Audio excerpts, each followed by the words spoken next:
Hello. Hey, Big Grieves, how you doing, my man? I'm all right, man. How are you? I'm doing real good. We're having a great time. Super stoked to have you on, bud. Nice. It's good to be on. Yeah, definitely. We definitely having the biggest show of our lives right now. So definitely, thanks for calling in, man. Nice. Where are you at right now? You in Colorado still? I'm in Fort Collins, Colorado, driving down the street by the Moose Family Center. Excellent. Running errands in a car where the turn signal blinker won't go off. Oh, nice. Nice. Background is that. So, big ups to whoever's behind you tolerating that crap. Yeah, that would be Budo. Nice. Well, he can deal with it. Anybody who can deal with that whole skew drywall incident is okay with in my book, and he could probably tolerate a turn signal. Yeah, that was a difficult evening. That was crazy talk. Anyway, so we got a few questions for you, man. Definitely, like I said, glad to have you on. Yeah. I usually do some pretty standard stuff, nothing too major, not going to make it too tricky for you, but I'm just interested in how you got into the rap game. How I got into the rap game? Geez, I don't really know. It pretty much started out here in Colorado, and I started writing and recording, and just kind of it was definitely like a hobby, you know. Like I didn't really know what I was doing, and it just after a while it ended up like consuming me, and I ended up doing like a lot more of it. But I still wasn't doing shows or anything like that. I never really wanted to do shows.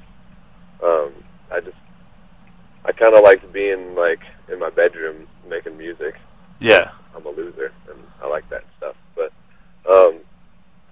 and then after a while, like I moved to Seattle, and I started meeting people that were a little bit more involved in the scene, and I started learning a lot more, and I started taking my own views on it, especially business-wise, and I started making a couple decisions and moves for myself, and next thing you know, I guess put it on good faith. Things started to work out, and I landed that tour with Atmosphere, and things really started to work out and look up from there. And I don't know, things. Yeah, that's awesome. Because I'm in the hobbyist phase of my career personally, and so that's encouraging to hear that. So I'm not the only one that just sits there and writes bars at home in my spare time. So that's cool. So yeah, it was definitely, I'm kind of a humble guy, so I never really assumed that it would become more than anything as like a release for me. So yeah, that's awesome. Which kind of leads us into our email question from Echo Ninja out in Portland. Echo Ninja. Yeah, that's our homegirl. She's a big supporter of the show, so we got wait, for her. M Echo? As in ECO. Huh. I don't know. All right, Echo Ninja. Here we go. All right. So how have the different regions of the country you've lived in affect your writing style? Because you from the Midwest, then the Pac North, and then SoCal, and now East Coast. So how's that affected your writing style? Oh, man. It's, I don't know. I feel like no matter where I am, I'm still me, But yeah. I definitely, different places I go, I meet different people. I have different experiences. And it's, to be honest, I'm having a lot of trouble in New York, like, trying to focus because there's so much going on. And I really have to kind of hunker down in my house and, like, lock myself in my basement and really focus in. And San Diego, there really wasn't anything going on, Like, I'd call that place the most unmotivated place in the world almost. Like, you go outside and there's, like, children running around in the street that should be in school, and then their parents are, like, sitting in lawn chairs in the front yard watching them do nothing.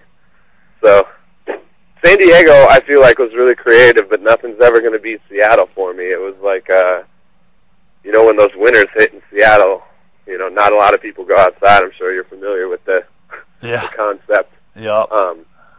It's, there's not a lot of sunshine, so you try to convince yourself of other things to do to try and brighten yourself up, or even deal with the fact that it's going to be like that for 8 months. So, yeah. Seattle's where my heart is. I feel it's the most inspirational city I've ever lived in. eventually I would love to move back there and buy a house and be in the Northwest, right next to you, Ninja Echo, or what is that Echo right? Ninja, sure. Her Echo name's Ninja. Georgia. We can throw it out there. You can call her Georgia. Georgia! Hello, baby girl. Yeah, and she's listening. If her Mac actually gets the stream today, we just got the stream up and running, so we're actually nationwide for the first time today. So yeah, that's awesome. And yeah, but I guess to really answer the question, I really don't know. Like different cities always have something new to bring to the table, but as a writing process, I feel like I got my own things, and I try to stick to them.